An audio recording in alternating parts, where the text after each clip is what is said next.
but let's just get to this right away. What do you think about this ruling by the Supreme Court? Will this be important? Yeah, I mean, I think the court here is standing up for due process. Donald Trump doesn't like it.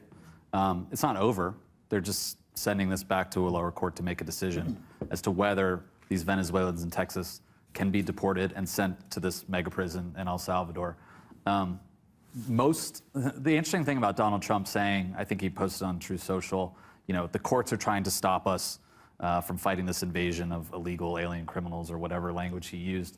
88% of Americans, I think, according to Pew, think that Donald Trump should abide by whatever the Supreme Court says. The Supreme Court is not popular, generally, but as the president is, you know, pushing back against the courts, expanding executive power, and the courts are pushing back on him, I mean, 78, I think 80% of Republicans in the same poll agree that the Supreme Court is the final word. But again, like, we'll see what happens. This is a procedural decision. Yeah, well, I mean, it's a good thing that most people believe that, because Donald Trump also believes that. He's repeatedly said that they'll abide by what the Supreme Court decisions are, but that's not going to stop them from pulling all the most creative levers they can think of to repel what I think they rightfully believe has been an invasion. It's not just these gangs, it's illegal immigration in general, and the last administration allowed it to happen. They got elected largely on a mandate to correct it.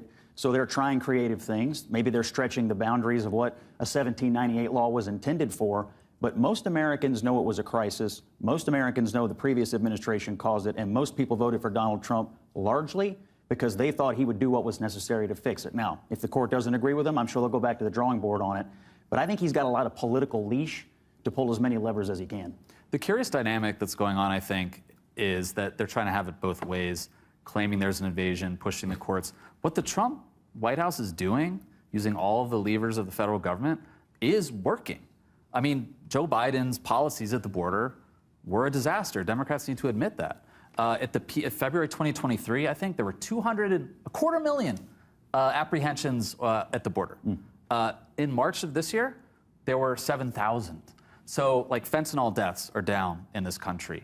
Violent crime is coming down. So, like, it's working. They're arresting and deporting 65,000 people so far. So, like, the invasion is being stopped, but Trump is still saying we need the courts to push back the invasion. But it's the people who already are here. Take the Abrego Garcia character that we sent back to El Salvador.